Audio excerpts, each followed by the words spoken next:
50 থেকে 55,000 টাকা প্রাইস রেঞ্জে আইফোন 13 এবং S23 যে ফোনটা রয়েছে এই দুইটা ফোন কিন্তু এখন পাওয়া যাচ্ছে এবং এই দুইটা ফোনই প্রচুর পরিমাণে সেল হচ্ছে এবং মানুষজন এই দুইটা ফোন কেনার জন্য অনেক বেশি আগ্রহী। যদিও কিনা যে লোক আইফোন কিনবে সেই লোক কখনোই এরকম অ্যান্ড্রয়েড ফোন কিনবে না, আর যে অ্যান্ড্রয়েড কিনবে সে কিন্তু এই ধরনের আইফোনও কিনবে না।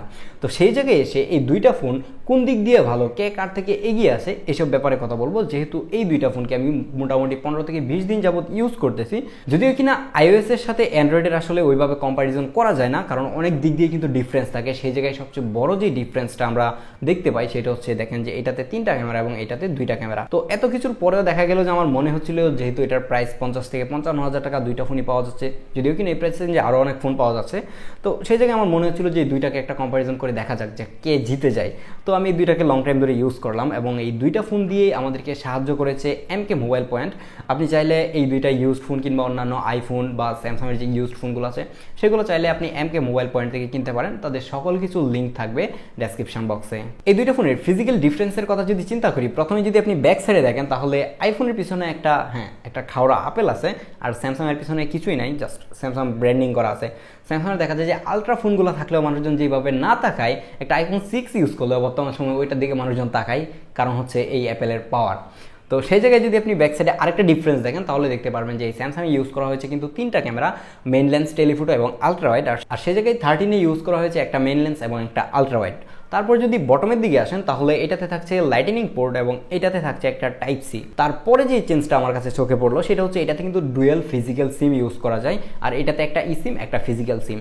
দেন যদি আমরা টপ সাইডে থাকাই তাহলে দেখতে পারবো যে S23-র মধ্যে একটা নয়েজ ক্যান্সেলেশন মাইক্রোফোন রয়েছে যেটা আইফোনের মধ্যে নাই, যদিও কিনা আইফোনে একটা সফটওয়্যার বেস নয়েজ ক্যান্সেলেশন আছে যেটা সুপার লেভেলের কাজ করে। তাছাড়া যদি রাইট সাইডে দেখাই তাহলে দেখতে পারি আইফোন 13 একটা পাওয়ার বাটন এবং এই S23-তে পাওয়ার বাটন এবং ভলিউম বাটন মানে স্যামসাংয়ের যে সিগনেচার রয়েছে সেটাই ইউজ করা হয়েছে। এবং যদি লেফট সাইডে তাকাই তাহলে একদমই কিন্তু ফ্ল্যাট, আর সেই জায়গায় লেফট সাইডে আইফোন 13-এ রয়েছে একটা অ্যালার্ট স্লাইডার এবং ভলিউম রকার। তার নিচের দিকেই থাকছে একটা সিম ট্রে, যে জায়গায় আপনি একটা ফিজিক্যাল সিম ইউজ করতে পারবেন। আর সব থেকে বিশাল যে চেঞ্জটা রয়েছে সেটা হচ্ছে এই দুইটা ফোনের ডিসপ্লেতে। দেখতেই পারতেছেন আইফোনের সামনে কত বিশাল বড় একটা নস ইউজ করা হয়েছে, আর সেই জায়গায় এই স্যামসাং ফোনটাতে কত সুন্দর একটা ডিসপ্লে, যেটার চারপাশের বেজেলটা অনেক বেশি ন্যারো, তার উপরে যে পাঞ্চ হোলটা দেখতে পারতেছেন এইটাও কিন্তু অনেকটাই ছোট, যেটা আইফোন থেকে এই স্যামসাংকে অনেক বড় একটা ডিফারেন্স নিয়ে আসে। এবং আশা করা যায় যে এই ফোনের ডিসপ্লে নিয়ে যখন কথা বলবো সে তখনই বুঝতে পারবেন, এখন এটা ডিসপ্লে নিয়ে কথা না বলি। আর দুইটা ফোনের বিল্ড কোয়ালিটি নিয়ে যদি কথা বলতে হয় তাহলে দুইটা ফোনই ছিল একদমই টপ ক্লাস বিল্ড কোয়ালিটির। দুইটাই যদি আপনি হাতে নেন তাহলে আপনি ফিল করতে পারবেন না আপনি লাখ টাকার একটা জিনিস হাতে নিয়েছেন। তারপরেও আমার কাছে কেন জানি এই S23 যেটা রয়েছে এইটা হাতে নিলে একটু বেশি প্রিমিয়াম লাগতেছিল, আই ডোন্ট নো হোয়াই। আর আরেকটা ডিফারেন্স শুরুতেই সবার চোখে পড়বে সেটা হচ্ছে স্যামসাংয়ে রয়েছে অলওয়েজ অন ডিসপ্লে, যেটা আইফোনে একদমই নাই, কারণ আইফোন 14 প্রো ম্যাক্স থেকে শুরু হয়েছে হচ্ছে অলওয়েজ অন ডিসপ্লে। কারণ অলওয়েজ অন ডিসপ্লেটা হচ্ছে একটা নতুন ইনোভেশন যেটা অ্যাপেলই আপনাকে শুধুমাত্র অফার করবে এই 2024 সালে কিংবা 23 সালে এসে, যেটা আমরা অনেক আগে নোকিয়ার বাটন ফোনেও দেখেছি অলওয়েজ অন ডিসপ্লে রয়েছে। তো সেই জায়গায় আমার আর কোনো কমপ্লেন নেই। এই S23-র সামনে এবং পিছনে ইউজ করা হয়েছে কর্নিং গরিলা গ্লাস ভিক্টাস 2, আর এই আইফোন 13-এ কোন ধরনের গ্লাস ইউজ করা হয়েছে সেটা আমরা কিন্তু কখনোই জানতে পারি না। আইফোনের কোনো ফোনে কোন ধরনের গ্লাস ইউজ করা হয় সেটা কিন্তু মেনশন করা থাকে না। আইফোন 13-এ IP68 water and dust resistant রয়েছে এবং S23 যেটা রয়েছে সেটার মধ্যেও same IP68 water and dust resistant রয়েছে। 13-এ ডিসপ্লে হিসেবে থাকছে 6.1 ইঞ্চির একটা super retina XDR OLED display, যেটাতে থাকছে HDR10+ সাপোর্ট। আর এই S23-তে ডিসপ্লে হিসেবে থাকছে সেম একটা ডিসপ্লে 6.1 ইঞ্চির একটা ডাইনামিক AMOLED 2X ডিসপ্লে, আর তার সাথে থাকছে হায়ার রিফ্রেশ রেট, যেইটাই এই 13 থেকে আপনাকে ডিফারেন্সটা ক্রিয়েট করবে। আপনি যদি দুইটা phone side by side use করেন তাহলে এই 120 হার্জের সাথে এই 60 হার্জের ডিসপ্লেটা খুব ভালোভাবে আপনি ফিল করতে পারবেন, যেটা আইফোন 15-এ এসেও আইফোন কিভাবে একটা লাখ টাকার ফোনের মধ্যে 60 হার্জের ডিসপ্লে ইউজ করে সেটা শুধুমাত্র অ্যাপেল ইউজাররাই জানে। আমি জানি না কিভাবে মানুষজন একটা লাখ টাকার ফোনের মধ্যে 60 হার্জ ডিসপ্লে দেওয়ার কথা চিন্তা করতে পারে, সেই চিন্তাটা শুধু অ্যাপেলই করতে পারে। আইফোন 13 থেকে কিন্তু S23 এর পিক ব্রাইটনেসটাও কিন্তু অনেকটা বেশি, যে জায়গায় হচ্ছে আইফোন 13-এ রয়েছে পিক ব্রাইটনেস 1200 নিটস, সেই জায়গায় এই S23-তে পিক ব্রাইটনেস থাকছে 1700 নিটস, যেটা এই দুইটা ফোনের মধ্যে আরেকটা ডিফারেন্স ক্রিয়েট করে। তারপরে তো এই যে নটস নিয়ে একটু আগে কথা বললামই, দেখেন যে চোখে দেখতেই এই S23টা কত বেশি সুন্দর লাগতেছে। তারপরে যদি আপনি দুইটা ফোনকে সাইড বাই সাইড আপনি আউটডোরে ইউজ করেন, আমি লং টাইম ইউজ করে দেখেছি, একটা প্রবলেম খুঁজে পেলাম, সেটা হচ্ছে এই ডিসপ্লেটা প্রথম অবস্থায় প্রচুর পরিমাণে ব্রাইট থাকে, দেখতে খুবই ভালো লাগে, চকচকা। বাট ফোনটা যখন 10-15 মিনিট যায় তখনই দেখা যায় যে এটার ব্রাইটনেস অটোমেটিকলি কমে যাচ্ছে। সেই জায়গায় এসে এই আইফোনটা কিন্তু লং টাইম ধরে এর ব্রাইটনেস ঠিকঠাক ধরে রাখতে পারতেছিল, যদিও কিনা দুইটা ফোন দেখা যায় যে সেম হিট হচ্ছিল। সেম হিট হওয়ার পরেও দেখা গেছে যে এই আইফোনটা মোটামুটি ভালো পরিমাণের ব্রাইটনেস ধরে রাখতে পারে, যেটা স্যামসাং এত ব্রাইটনেস ধরে রাখতে পারে না, ব্রাইটনেস অনেক কমে যায়, যে দেখতেই কষ্ট হয়ে যায়। তো সেই জায়গায় আমার মনে হলো যে এই 1700 নিট ব্রাইটনেস এবং এই 1200 নিট ব্রাইটনেস, এই দুইটার যে ডিফারেন্সটা সেটা আসলে কোন জায়গায় গিয়ে ঠেকবে। দেখা গেছে 1200 নিটস এটা থেকে ভালো পারফরমেন্স করতেছে, তাহলে এই 1700 নিটস ব্রাইটনেস দিয়ে আমি কি করব যদি আউটডোরে লং টাইম এর ব্রাইটনেসটা ধরে রাখতে না পারে। তো সেই জায়গায় আমি যদি বলতে চাই তাহলে ডিসপ্লে দেখতে কিংবা খালি চোখে যদি আপনি দেখেন তাহলে সত্যি বলতে এই ডিসপ্লেটাই অনেক বেশি ভালো এই 13 থেকে। কিন্তু এই যে ব্রাইটনেস কমে যাওয়ার যে ইস্যুটা রয়েছে সেটা যদি না থাকতো তাহলে কিন্তু এটা একদম মাখন একটা ডিসপ্লে হতো। আইফোন 13টা 2021 সালে মার্কেটে আসে এবং এই S23 যে ফোনটা রয়েছে এইটা 23 সালের জানুয়ারির দিকে মেবি এই ফোনটা মার্কেটে আসে। তো এই জায়গায় কিন্তু বছর 1.5 বছরের একটা বিগ ডিফারেন্স রয়েছে। পারফরমেন্সের দিক দিয়ে যদি কথা বলতে হয় তাহলে পারফরমেন্স খুব বেশি একটা আহামরি ডিফারেন্স নাই। এখন হয়তো অনেকেই অবাক হইতে পারেন যে একটা 23 সালের ফোনের সাথে আপনি 21 সালের ফোন কম্পারিজন ভিডিও বানাচ্ছেন, আবার পারফরমেন্স সেম। হ্যাঁ, পারফরমেন্সটা 19-20 ছিল, আহামরি ডিফারেন্স যে এরকম না। দেখা গেছে যে বর্তমান সময়ে যে ফোনগুলো মার্কেটে আসে প্রত্যেকটা ফোনের পারফরমেন্সই কিন্তু অনেক বেশি ভালো হয়ে থাকে। সত্যি বলতে আমাদের ডেলি লাইফ ইউজে এত বেশি ভালো পারফরমেন্স আমাদের প্রয়োজন হয় না, কারণ আমরা সবাই কিন্তু গেমার না বা গেম খেলি যে এরকম না। হ্যাঁ, পারফরমেন্স ভালো দিলে হয় কি যে লং টাইম ধরে একটা ফোন আপনি ইউজ করতে পারেন, যেরকম এই আইফোন 13টাকে আপনি আরও মোটামুটি 5 থেকে 6 বছর অনায়াসে ইউজ করতে পারবেন। ইভেন এই ফোনটাকে আপনি 5-6 বছর অনায়াসে ইউজ করতে পারবেন। তো সেই জায়গায় যখন আমরা লং টাইম ধরে একটা ফোন ইউজ করি তখন এই পারফরমেন্সটা আসলে কাজে আসে। কিন্তু এই সময় এসে আপনি যদি 4 বছর আগের একটা পুরাতন ফোন দিয়ে গেমিং করতে চান এবং এই ফোন দিয়ে গেমিং করতে চান তাহলে ডিফারেন্সটা হয়তো একটু চোখে পড়বে। কিন্তু যদি আপনি 3 বছর বা 2 বছরের একটা ফোনের সাথে কম্পারিজন করেন তখন ডিফারেন্সটা আহামরি চোখে পড়ে না। তো সেই জায়গায় এই দুইটা ফোন আমি ইউজ করে যেটা ফিল করলাম যে দুইটা ফোনের পারফরমেন্স একদমই সেম, মানে খুব বেশি একটা আহামরি ডিফারেন্স নাই। যদি আপনি গেমিং করতে চান তাহলে এই ফোনটাতে, মানে এই ফোনটাতে রয়েছে হচ্ছে স্ন্যাপড্রাগন 8 Gen 2 চিপ এবং এইটাতে রয়েছে অ্যাপেল A15 বায়োনিক চিপ, যেটাতেও কিন্তু অনেক ভালো পারফরমেন্স পাওয়া যায়। তো এই ফোনটা মানে S23 যেটা রয়েছে এটারও কিন্তু একটা এক্সিনোস ভেরিয়েন্ট রয়েছে। আপনি আমার যেই ছবির স্যাম্পলগুলো কিছুক্ষণ পরে দেখবেন সেই জায়গায় আমি ডিফারেন্সটা বলে দিব, কারণ হচ্ছে এই ফোনের এক্সিনোস ভেরিয়েন্টটা আমি লং টাইম ইউজ করছি এবং ওইটাতে কোনো এক কারণে আমি ভিরল হারিয়ে ফেলার ফলে আমি আবার এই ফোনটাকে আনি এবং এটা যেহেতু স্ন্যাপড্রাগন ছিল যার জন্য ভাবলাম যে এটাকে একটু লং টাইম ইউজ করে দেখি যে কী অবস্থা।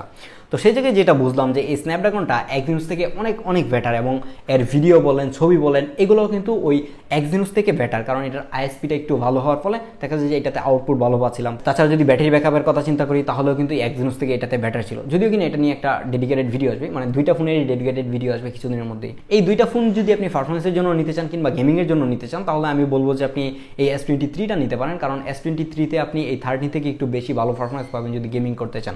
আরেকটা বিষয় কিন্তু মাথায় রাখতে হবে, এটা গেমিং ছাড়াই যদি আপনি রেগুলার ইউজ করেন তখনই দেখতে পারবেন সেই পরিমাণের হিট হচ্ছে যে হাতে রাখা যায় না এরকম হয়ে যাচ্ছিল, কিংবা যদি আপনি ক্যামেরা ইউজ করেন দেখতে পারবেন প্রচুর পরিমাণে হিট হচ্ছিল অলসো এই 13। তো সেই জায়গায় আপনি যদি হিটিংয়ের কথা চিন্তা করে কিনা তাহলে আপনার জন্য ঠিকঠাক রয়েছে। আর এটাতে কভার যদি ইউজ না করেন তাহলে গেমিং আপনি করতেই পারবেন না, কারণ এটা এত পরিমাণের হিট হয়। আমি শিওর যে আপনারা এখন পর্যন্ত এই ভিডিওতে যারা আছেন সবাই জানতে চান এই S23 এর ক্যামেরা ভালো নাকি এই 13 এর ক্যামেরা ভালো। সেই জায়গায় আমি এক কথায় আনসার দিতে পারবো না, আমি আপনাদেরকে স্যাম্পল দেখাই তাহলে আপনি ডিফারেন্সটা বুঝতে পারবেন। এবং এই জায়গায় যদি আমি কম্পারিজন করতে চাই তাহলে সবচেয়ে বড় প্যারা যেটা খাইলাম সেটা হচ্ছে যে এটাতে একটা এক্সট্রা টেলিফোটো লেন্স রয়েছে যেটা এই আইফোন 13 এ নাই, এবং এই জায়গায় কম্পারিজন করতে গিয়ে আমি অনেকবার থেমে গেছি, ভাবছিলাম এটার কম্পারিজন করবো না, কিন্তু মনে হচ্ছিল যেহেতু প্রাইস সেম এবং অনেকে নিতে চাবেন এই দুটো ফোন একই সাথে আপনি কনফিউজড হয়ে যেতে পারেন, তাহলে ডিফারেন্সগুলো দেখেন তাহলে সেটাই বুঝতে পারবেন। আইফোন 13 এ মেইন লেন্স হিসেবে থাকছে একটা 12 মেগাপিক্সেলের ক্যামেরা যেটার অ্যাপারচার f1.6 এবং 26 মিলিমিটারের ফোকাল লেন্থ। তার পাশে S23 তে মেইন লেন্স হিসেবে থাকছে একটা 50 মেগাপিক্সেলের ক্যামেরা যেটার অ্যাপারচার f1.8 এবং এইটার 24 মিলিমিটারের একটা লেন্স।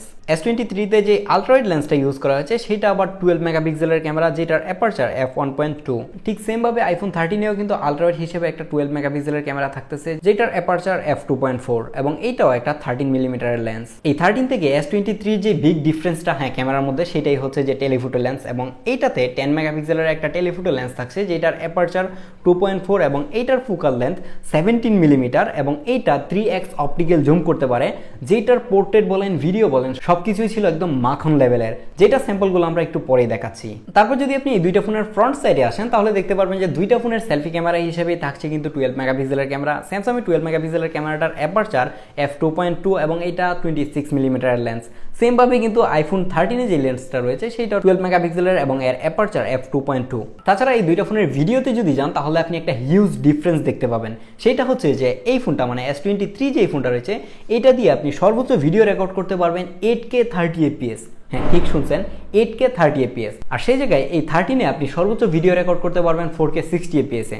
যদিও কিনা 8K ডিফারেন্সটা এই 4K 60fps থেকে যে আহামরি অনেক বেশি, বিষয়টা এরকম না, ডিফারেন্সটা একদমই সিমিলার বলতে পারেন। যদি আপনি অনেক বড় স্ক্রিনে দেখেন তাহলে হয়তো বা ডিফারেন্সটা একটু বুঝতে পারবেন, তাছাড়া ডিফারেন্সটা আহামরি চোখে পড়ার মতো না। আচ্ছা, এই দুইটা ফোন যেহেতু দুই ধরনের, মানে একটা iOS একটা হচ্ছে অ্যান্ড্রয়েড, এই দুইটা ফোনের কালার বলেন, ছবির কিংবা ডিটেল বলেন, সব কিছুই ভিন্ন রকম হবে। এই দুইটা ফোনের মেন লেন্সের ছবি যদি আপনি একসাথে সাইড বাই সাইড দেখেন তাহলে আপনি কি দেখতে পাচ্ছেন যে খালি চোখে দেখতে কিন্তু স্যামসাংয়ের ছবিগুলোই অনেক বেশি ভালো লাগতেছে, আইফোনেরটা কেমন জানি দেখতে একটু ডাল লাগতেছে, কালার নাই এরকম মনে হচ্ছে। কিন্তু সত্যি বলতে আমি যদি বলি তাহলে কেন জানি আমার কাছে এই আইফোনের ছবিগুলোই ভালো লাগতেছিল, কারণ একদমই ন্যাচারাল ছবি তুলতেছিল, যেটা স্যামসাং সবসময় অনেক বেশি কন্ট্রাস্টি এবং অনেক বেশি স্যাচুরেটেড ছবি তুলতেছিল, যে ছবির কালারটা অনেকটা আর্টিফিশিয়াল লাগতেছিল। যদিও কিনা খালি চোখে দেখতে হ্যাঁ স্যামসাংটা অনেক ভালো লাগবে, দেখতে মনে হয় যে একদম ক্লিক করার সাথে সাথে সোশ্যাল মিডিয়া রেডি ছবি তুলতেছে, বাট আপনি চাইলে কিন্তু আইফোনের ফিল্টার দিয়ে এরকম করতে পারবেন। ইভেন কিছু কিছু সময় আমার কাছে মনে হচ্ছিল যে আইফোনের ফিল্টারটা এই স্যামসাংয়ের ডিফল্ট কালার থেকে অনেক ভালো কাজ করে। তো সেই জায়গায় আসলে দুইটাকে যদি সাইড বাই সাইড আপনি চিন্তা করেন তাহলে আমার কাছে পার্সোনালি ডিটেল অনেক বেশি মনে হয়েছে হচ্ছে এই S23-তে। ছবির কথা যদি চিন্তা করি মেইন লেন্সের, তাহলে S23 কিন্তু অনেক বেশি এগিয়ে থাকবে ছবির দিক দিয়ে। তাছাড়া যদি আপনি এই দুইটা ফোনের আলট্রাওয়াইডের ছবি দেখেন তাহলে আপনার কাছে সিমিলার মনে হবে যে এই স্যামসাংয়ের ছবিগুলো ভালো লাগতেছে, অনেক বেশি কালারফুল করতেছিল, এবং এই কালারটা এতটাই বেশি যে যদি আপনি একটু হালকা নীল আকাশের ছবি তুলতে চান তাহলে এটা অনেক বেশি নীল করে দেয়। আকাশের কালার যেরকম একটা কালার থাকে, কি বলে, আকাশি কালারই হয়তো আমার ব্যাকগ্রাউন্ডে দেখতে পাচ্ছেন, তো এই কালারটাকে একদমই কড়া নীল করে ফেলে, যে এই বিষয়গুলো অনেক বেশি খারাপ লাগতেছিল। তাছাড়া যদি আপনি গ্রিন এরিয়াতে ছবি তোলেন সেই ছবিগুলো অনেক বেশি সবুজ হয়ে যাচ্ছিল, এটা আমার কাছে পার্সোনালি ভালো লাগতেছিল না। সেই জায়গায় আইফোন কিন্তু বরাবরই একদমই ন্যাচারাল কালার দিচ্ছিল, আপনি চাইলে কিন্তু বিবির ফিল্টার দিয়ে কালারটাকে একটু চেঞ্জ করতে পারবেন যদি আপনার মনে হয়। তো সেই জায়গায় যদি ডিটেলের কথা চিন্তা করি তাহলে দুইটা ফোনের ছবি অনেক বেশি ডিটেল ছিল, আর এইটার আলট্রাওয়াইডও কেন জানি এই আইফোন 13 থেকে অনেক ভালো পারফরমেন্স করতেছিল, আমি জানি না এটা কেন। আর এই বিষয়টা বলে রাখা ভালো যে এখন পর্যন্ত কিন্তু আইফোনের যে লেন্স সুইচিং, মানে একটা লেন্স থেকে আরেকটা লেন্সে যখন যাবেন, আপনি মেইন লেন্স থেকে আলট্রাওয়াইডে যাবেন, যেই স্মুথনেস পাবেন, যত দ্রুত সুইচ করতে পারে, সেটা কিন্তু এখন পর্যন্ত এই অ্যান্ড্রয়েডগুলো করতে পারে না। হ্যাঁ, S24 আলট্রা যে ফোনটা রয়েছে সেইটাও এত ভালো কিন্তু লেন্স সুইচিং করতে পারে না, যেটা আইফোন 13 এখন পর্যন্ত একদমই সুপার লেভেলের স্মুথ কাজ করে একটা থেকে আরেকটা। আপনি যদি শুধু ক্যামেরার জন্য ফোন নিতে চান তাহলে এই আইফোন 13 নেওয়া থেকে S23 নেওয়া ভালো ডিসিশন হতে পারে, শুধুমাত্র এতে থাকা 3x টেলিফোটো লেন্সটার কারণে। কারণ এই টেলিফোটো লেন্সটা অনেক বেশি ইউজফুল। আপনি যদি 3x-এ কোনো কিছু সাবজেক্টের ছবি তুলতে চান কিংবা পোর্ট্রেট ছবি তোলেন, সেগুলো দেখতে একদম মাখন আসে। যদি আপনি 3x-এর পোর্ট্রেটগুলো দেখেন তাহলে দেখেন যে পোর্ট্রেটগুলো কত সুন্দর ডিটেল ক্যাপচার করতে পারতেছে। তার পাশাপাশি এজ ডিটেক্ট যদি বলেন কিংবা ব্যাকগ্রাউন্ড ব্লারিনেসের কথা বলেন, সব কিছুই ছিল একদমই টপ নচ, যেটা আমার কাছে পার্সোনালি অনেক ভালো লাগতেছিল। তার পাশাপাশি যদি আপনি টেলিফোটো দিয়ে পোর্ট্রেট ভিডিও করেন, সেই ভিডিওগুলো কিন্তু অনেক বেশি সুন্দর ছিল এবং ব্যাকগ্রাউন্ড ব্লারটাও অনেক ভালো করতে পারতেছিল। তার পাশাপাশি তো ওই যেটা বলতেছিলাম এজ ডিটেক্টও ভিডিওতে অনেক ভালো করতে পারতেছিল। এখন রেকর্ড হচ্ছে দুইটা ফোনেরই পোর্ট্রেট ভিডিও, আইফোনে যেটা সিনেম্যাটিক নামে পরিচিত এবং স্যামসাংয়ে এটা পোর্ট্রেট ভিডিও নামে পরিচিত। তো এই দুইটার ফ্রন্ট ক্যামেরা দিয়ে যদি আপনি সিনেম্যাটিক মোডে ভিডিও নেন তাহলে এরকম একটা ভিডিও কোয়ালিটি পাবেন। আমার কাছে পার্সোনালি কেন জানি মনে হচ্ছে স্যামসাংয়ের যে ইয়াটা রয়েছে সেটা এজ ডিটেক্ট একটু ভালোভাবে করতে পারে। আপনি যদি হেয়ারের কাজটা দেখেন, মানে চুলের সাইডগুলো দেখেন, তাহলে দেখতে পারেন যে খুব ভালোভাবে কিন্তু ডিটেক্ট করতে পারতেছে স্যামসাং, যেই জায়গায় আইফোন অনেকটাই কিন্তু ব্লার করে ফেলতেছে, মানে চুলগুলো ব্লার করে ফেলতেছে এরকম। কিন্তু চোখে দেখতে কেন জানি আইফোনের ব্লারিনেসটা একটু বেশি সুন্দর। এখন আবার আমাকে আইফোন ফ্যান বয় নামে পরিচয় করিয়ে দিয়েন না, কারণ আমার কাছে আইফোনের ব্লারিনেসটা একটু বেশি ভালো লাগতেছে, বাট এই যে চুলগুলো ব্লার করে দিচ্ছে যে জায়গায় আমার কাছে এই বিষয়টা খারাপ লাগতেছে। রাইট সাইডে যে ভিডিওটা রয়েছে এটা হচ্ছে আইফোন 13 দিয়ে রেকর্ড হচ্ছে এবং লেফট সাইডে যেটা এটা হচ্ছে S23 দিয়ে রেকর্ড হচ্ছে। তো সূর্য যদি আপনার মানে সামনে থাকে তাহলে এই আলট্রাওয়াইডের ভিডিও কোয়ালিটি কেমন হয় সেটা বোঝা যাবে, এবং যদি আপনি সূর্যকে ব্যাক সাইডে রাখেন তাহলে খুব ক্লিয়ারলি বোঝা যাবে যে ডাইনামিক রেঞ্জ কতটুকু ভালো ধরে রাখতে পারে। আমি দুইটার ফোনেরই কিন্তু HDR অফ করে রাখছি। আমরা কিন্তু মোটামুটি সবাই জানি যে এরকম ছোট সাইজের যে ফোনগুলো রয়েছে সেগুলোর ব্যাটারি ব্যাকআপ এতটা ভালো হয় না, ব্যাটারি ব্যাকআপ খুবই বাজে হয়। তো সেই জায়গায় আইফোন 13 ব্যাটারি হিসেবে রয়েছে 3240 mAh একটা ব্যাটারি, আর সেই জায়গায় S23-তে ব্যাটারি হিসেবে রয়েছে 3900 mAh একটা ব্যাটারি। তো সেই জায়গায় বুঝতেই পারতেছেন যে S23 এর ব্যাটারি ব্যাকআপটা একটু বেটার দেওয়ার কথা। অনেকেই হয়তো অলরেডি বুঝে গেছেন যে S23টা এই আইফোন 13 থেকে অনেক দিক দিয়ে এগিয়ে আছে। আছে।